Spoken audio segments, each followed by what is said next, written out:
Presenting Bing Crosby and Company in The Road to Berlin on the Cavalcade of America, sponsored by the DuPont Company, maker of better things for better living through chemistry.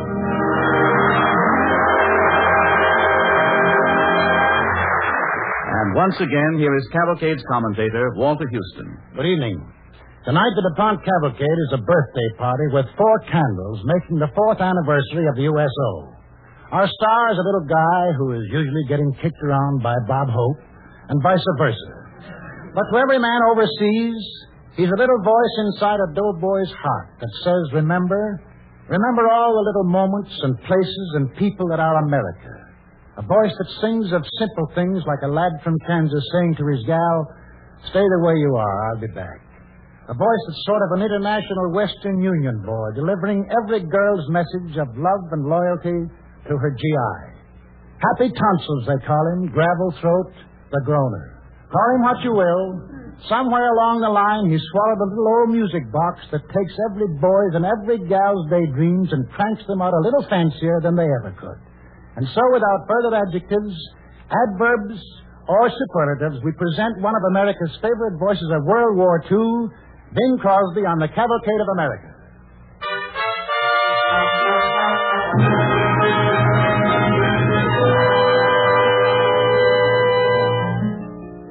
When the blue of the night meets the gold of the day. Well, I'd say that's ample, Brother Ambooster. They've been running me on and off with that since 1900 BF. BF, that's before Frankie.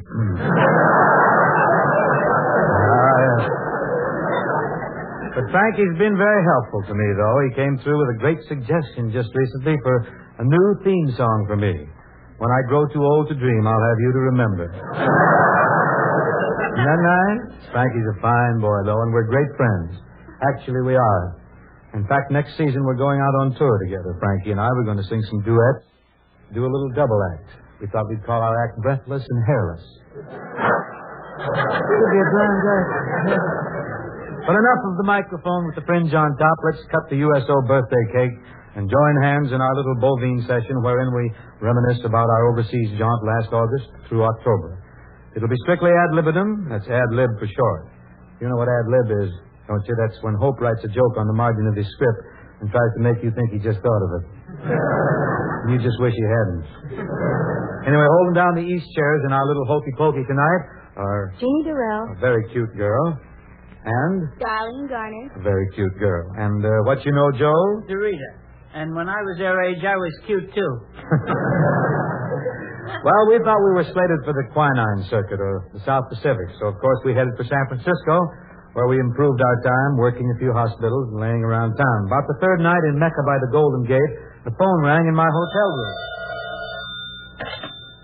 Hello? Mr. Crosby? Yes? I have a cable for you from Bob Hope. Collect. Natch. Would you please read the undesirable message? Dear Bingle, would you please phone Dolores? I forgot my scrapbook. A kindly fate intervened, however, saving us from a possible juncture with Ho's nose. Orders came to report to New York. It was really something to know that we were going to have a small role in Ike Eisenhower's big show. The next thing we knew, we was in Scotland. Well, just a minute, Bing. Don't tell us you're skipping that trip across the Atlantic. Well, I didn't think it was... Oh, he's still embarrassed about that paratrooper. That boy sure had the groaner on the ropes, didn't he, kid? I'll say he did. Oh, it was really nothing. We were a day or two out on this big troop ship with the all-British crew. I don't suppose I better divulge the name of the ship, huh, Joe? I should say not. The Ile-de-France. That's a secret information. Exactly. But I'll never forget that big paratrooper built like Superman's big brother, and he talked like Benny the Creep. I'm heading for the ship's theater late for a show, and this boy stops me. Hey, wait up. Who, me? Yeah. You're the groaner, ain't you? Well, I'm sometimes referred to as such, yeah. Hi, son. Sing me White Christmas. Well, I'm late. I'm on a forced march to the theater downstairs. Sing me White Christmas. Well, I'm due at the show. Besides, I can't sing White Christmas without a guitar. Get a guitar. Huh? I says, get a guitar. Sing me White Christmas. Well, look, I'm busy. It's late. Now I'm due at the show. I got no guitar. I'll see you around. Well, the next day I'm heading for the British captain's quarters. We're going to bust a scone or a crumpet or two, he and I. And this is the big boat. But whose pretty puss do I have to bump into? Hey, hey, you. Come here. Where's the guitar? Well, Buck Harris is our guitar man. He's down below decks getting ready to go on. Well, go get him. I want to hear White Christmas. Well, listen, son, I'm awfully sorry. Shut up. You never was any good in the first place. You're full of gravel and you're slipping. You know what I think of you, Crosby? You smell. Well, now, just... What are you doing? Hello, Buck. Look, this... Can you unsling that overgrown uke there, will you? This guy wants to hear White Christmas. You mean you're going to sing it for just one guy? Play the thing, you. And you, fella, just stand up there with your back to the wall. I'm going to sing this thing right into your china. I'm dreaming of a white Christmas with every Christmas card I write. May your days be merry and bright, and may all your Christmases be white. Well, what about it, big boy? Yeah, that's fair.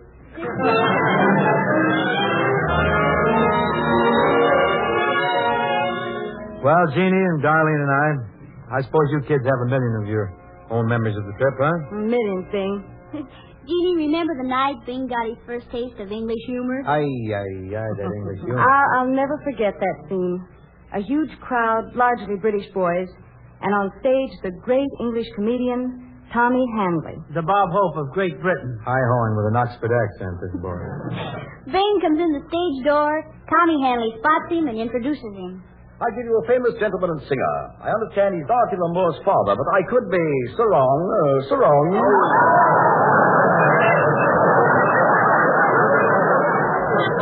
Gentlemen, Harry Lillis Crosby. Bing, I'll wager you're going to find London very much to your liking. You think so, Tommy? Oh, yes, Bing. I'm so sure of it that I'll bet you 3 bob. Hope. Oh, no. As you say in America, I'm very hot tonight. Tommy, you're hotter than the $2 pistol. Hotter than the $2 pistol? Yes, sir. I don't get it. I'll just skip it, Tommy. It took my way of saying that I think you're a great comedian. Well, thank you for being so frank, Sinatra.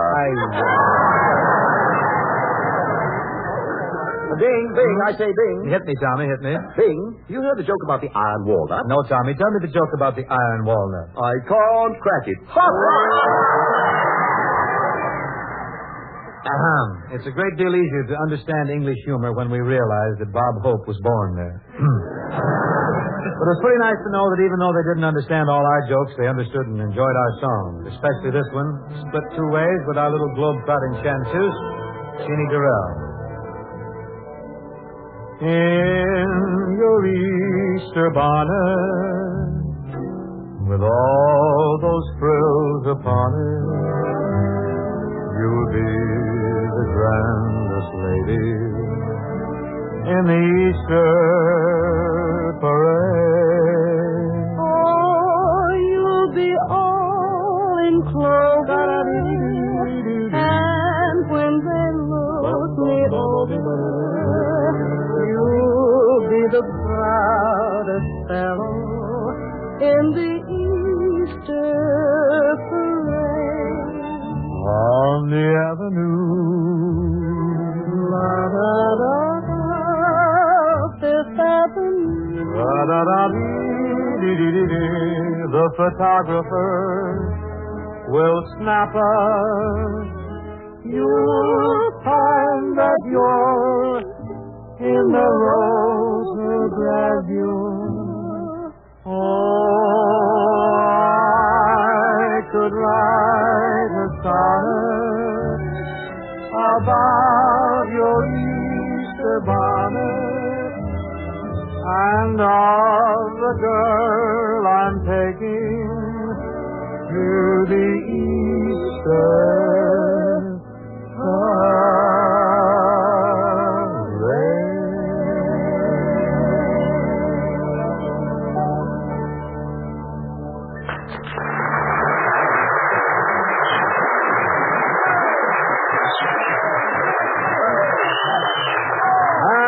flipped us over to Normandy in one of those big C-47s. Remember, kids, how the guys kept asking for songs like Sweet Little Annie and Blue Hawaii, Old Cowhand, all the oldies they wanted to hear. Well, Bing, don't just slide over them like that. Is that the break? Come on. Let's bring back those nights when the boys would corner you and ask for so many songs that we'd all have to come to your rescue. Oh, what wonderful night. The show is over, but it goes right on into the wee hours. Somebody yells. Hey, take a love song. The fellow makes with the accordion. That's the stomach Steinway. And we're gone.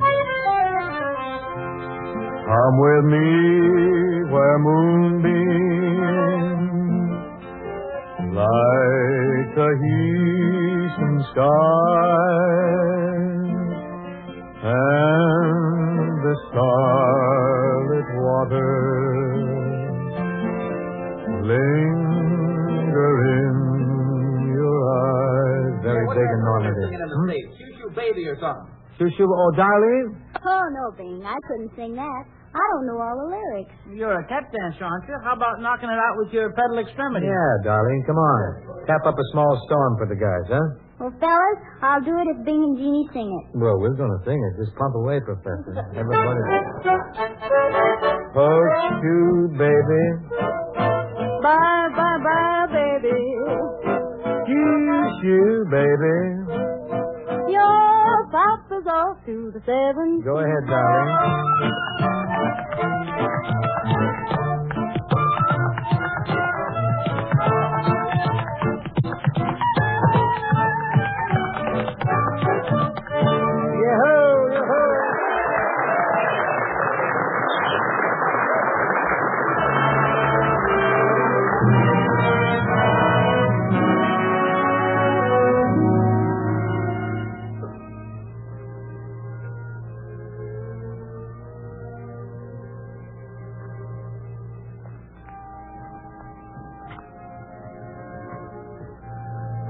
You're listening to Bing Crosby, Joe DeRita, Janie Darrell, and Darlene Garner in The Road to Berlin, presented by DuPont Cavalcade of America on the 4th anniversary of the USO.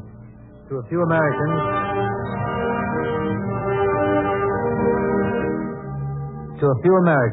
pre-war civilians, France used to be Paris in the spring. Chanel number 5, silly bonnets along the Rue de la Paix, the Cathedral of Notre Dame, the Eiffel Tower, the Louvre and Luxembourg, Montparnasse. But we found France to be quite another thing.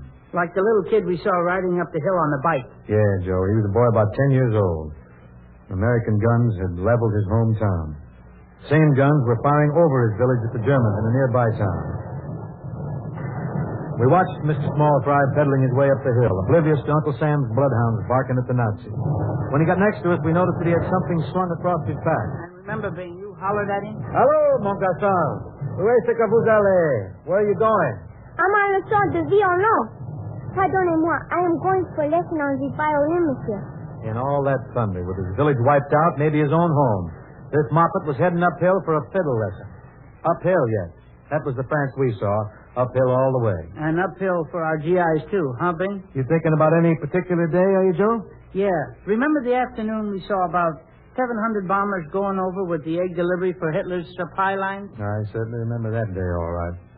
The last bomber in this group was disappearing over the Siegfried line. We got into a Jeep and bounced out into a pasture to unravel our little opera for the boys. About an hour later, as I recall the scene, I'd cooed a couple and knocked Hope and Sinatra a little, tore those boys down a bit. And you, Jeannie, you were fracturing them with a bit of the song there.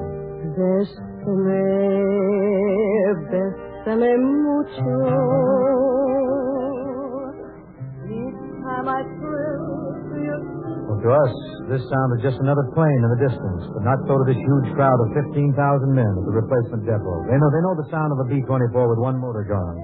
Here comes this John Smith or Sam Jones flying home on a wing and a prayer. A hole in his fuselage bigger than the Holland Tunnel. Jeannie stopped singing.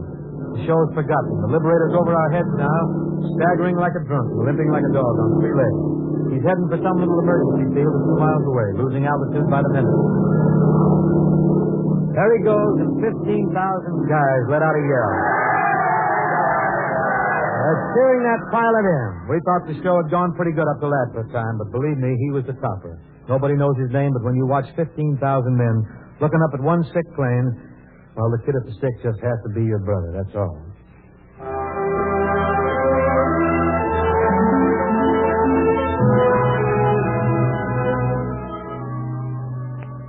Hey, Doc. Yes, Bing.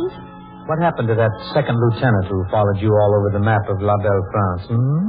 It just so happened, Smarty, that he had a perfect right to get around like that. Yeah? He had an important roving assignment. I thought he was just looking for cigarettes. Stop that.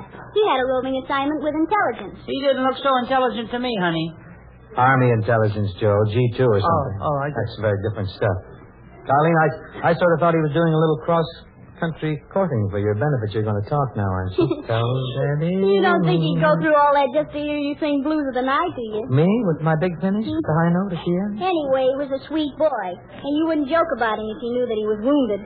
Oh, well, I'm sorry. Darlene, you heard from him then? Yes, I got a letter recently. Fortunately, the wound isn't serious. That's good. Where was he wounded? In a foxhole. No, I mean the location. It was near Metz. The location on the anatomy. Oh, well, all I know is the way he starts the letter. Dear Darlene, I'm writing this letter standing up. Next gaze.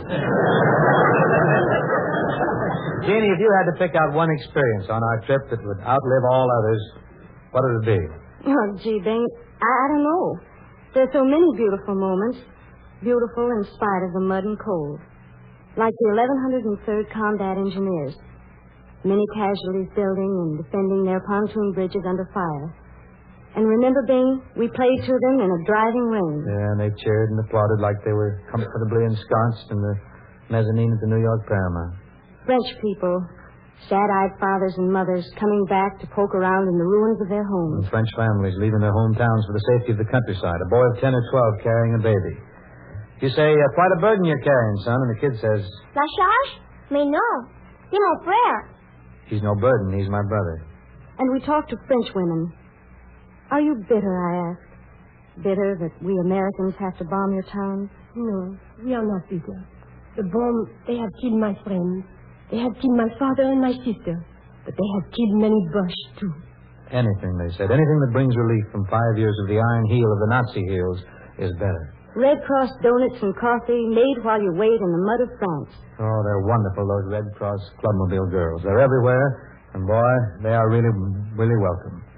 Memories of singing to guys that you didn't see, slipping up near the front under a complete blackout, a gun crew that you remember only from their voices and their accents. Hey, Bing, I'm from Texas. Knock me a bit of sunshine. You are my sunshine, my only sunshine. You make me happy when skies are gray. You'll never know, dear, how much I love you. Please don't take my sunshine away. Oh, those crowds. They would cut in just when I'm building a good beat here. But I guess the high point of the trip will always be charms. We started the show in a huge factory where the Germans used to make airplane motors until our Air Force ventilated it for them. A great many of the 79th Division were there. I think I was gargling Gordy Jenkins' tune. And kindly old Reverend Thomas made us a solemn promise that he'd make the two of us one. So I'm hitting the trail to the cow country. You can forward my mail, care of RFD. I'm gonna settle down and never more roam and make the San Fernando Valley my home. And make the San Fernando Valley my home.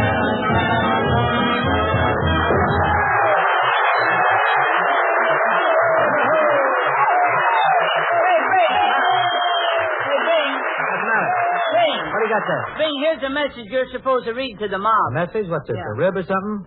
Oh, fellas, an order come from divisional headquarters. Here it is. Captain Andrews, Company B, report to Colonel Riley at the command post.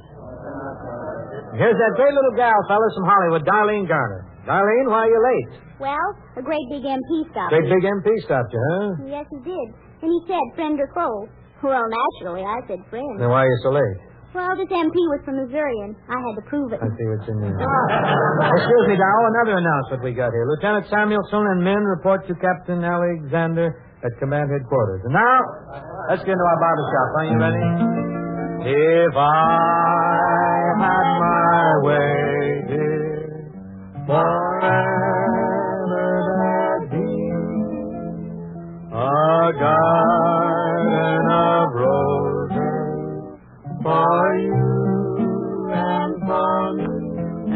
Staff Sergeant. What am I saying? 1,001 things, dear, I would do just for you.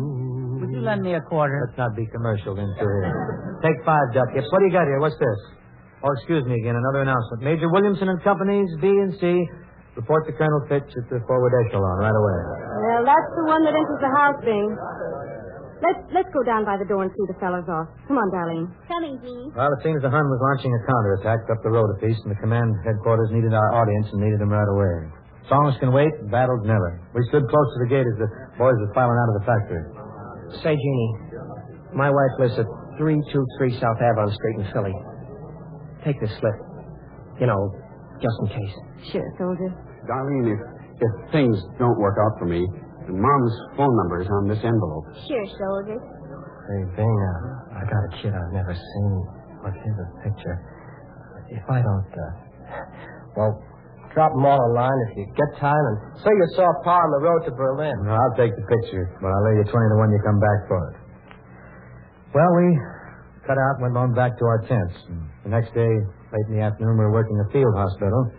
A lot of the men who had to walk out on us had come back already on stretchers.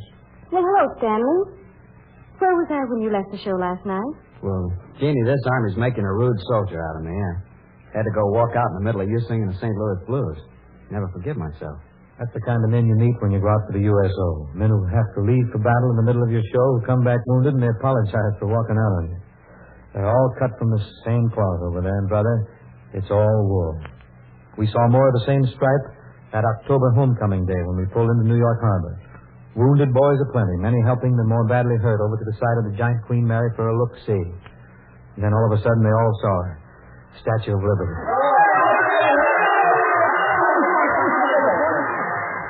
The old girl's still carrying the torch for it, Sam. 31 months since I've seen the lady in the harbor. Yeah. Back of her only a couple thousand miles is Texas. Hey, fellas, look at the groaner over there. He don't look too sick about getting home himself. Hey, Pink! Don't look half bad, huh, man? I see LaGuardia has washed the skyline for us. Hey, you know what, Pink? Yeah? Well, a lot of us were just saying, this occasion calls for something special. And you don't mean playing the Sinatra record either. Oh, you mean a toast, huh? Something in the bubbly stuff? No, something, corny, I guess. Corny? Well, suppose you break it gently over my flat top, huh? Well, if you bend down over my wheelchair, I'll buzz it in your flaps, Bing. Okay, buzz me, boy. Come in. Oh, well, I hate to go sentimental on you, gentlemen, but you know something? I was thinking of the same tune myself. For there's no place like home. There's no place like home. Be it ever so humble, there's no place like home. That's pretty nice, Bing. Thanks. I bet you guys are going to give New York a good kicking around today. What's the first thing you're heading for? No, I mean it, really. What's the first thing you're heading for when you hook into your favorite piece of terra firma? Should we tell him? Oh, no, better not. Bing's pretty young. I mean... Says he's younger than Hope. Chronologically and physically, but not mentally, old man. Well, Bing, it's like this. The first thing we're going to do when we hit shore is get a chocolate soda. I may join you. Is it all right with you?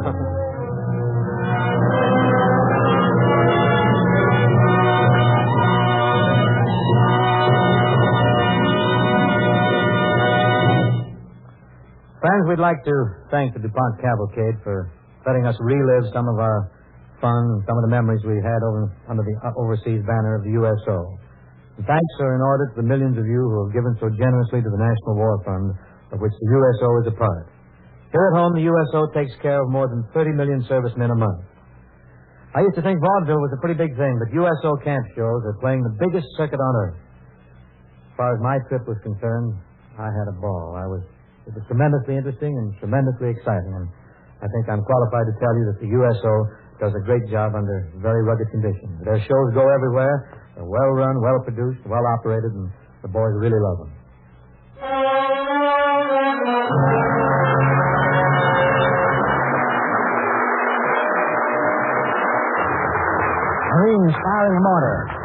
headache medicine. Powder hurling the mortar shells through the air. Doesn't look like black powder. It isn't in grains. It's pressed in solid sheets and it's bound. Looks like a piece of leather with holes punched in it. It's packaged just like aspirin in moisture-proof cellophane. Keep your powder dry. There's been good military advice ever since Oliver Cromwell gave it to his troops. And cellophane keeps powder dry for the mortars, those valuable, deadly little guns that can lob a shell over a hill and drop it right down the enemy's neck. Jane? While cellophane before the war had done a splendid job of keeping food products fresh and many other products clean, few of us thought of it as a war material. But chemists working with the Army and Navy soon found it had any number of properties which made it extremely valuable for many war uses. In addition to being moisture-proof, cellophane is oil and grease-proof, odor-proof, and can be made flame-resisting. It has unusual resistance to permeable gases, and in combination with materials, various types of paper, metal foil, or cloth, it performs still other important jobs. One of the war jobs of cellophane is protecting medicines. The sulfur tablets carried by soldiers are wrapped in it. There are medicines in the first aid kit for Navy life rafts. There are fracture bandages, blood plasma, and other medicines and medical appliances by the dozen. You've just heard about cellophane-wrapped gunpowder. Guns themselves are wrapped in a special laminated cellophane so they can be shipped long distance and be ready for instant use on arrival. And food is wrapped in cellophane. The same protective film that helps make a loaf of bread go further in your own home protects the emergency ration of a soldier fighting in the South Pacific or in Germany. And finally, cellophane protects the men themselves.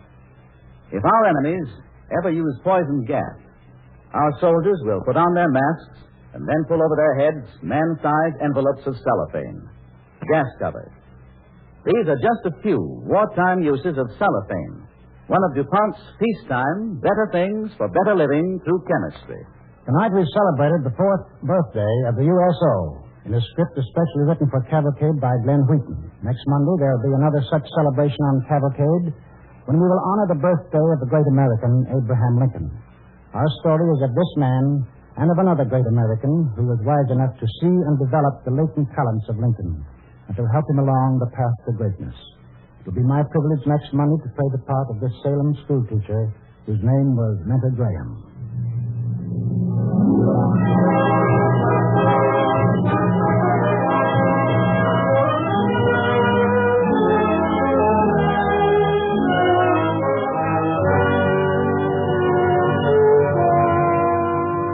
Listen next week when Cavalcade will present Walter Houston as Mentor Graham, the man who taught Lincoln. Bing Crosby appeared on tonight's Cavalcade through the courtesy of Kraft Music Hall and may currently be seen in the Paramount picture Here Come the Waves. The music was composed and conducted by Robert Armbruster. This is Jane Whitman sending best wishes from Cavalcade sponsor E.I. DuPont, Dinamores and Company of Wilmington, Delaware.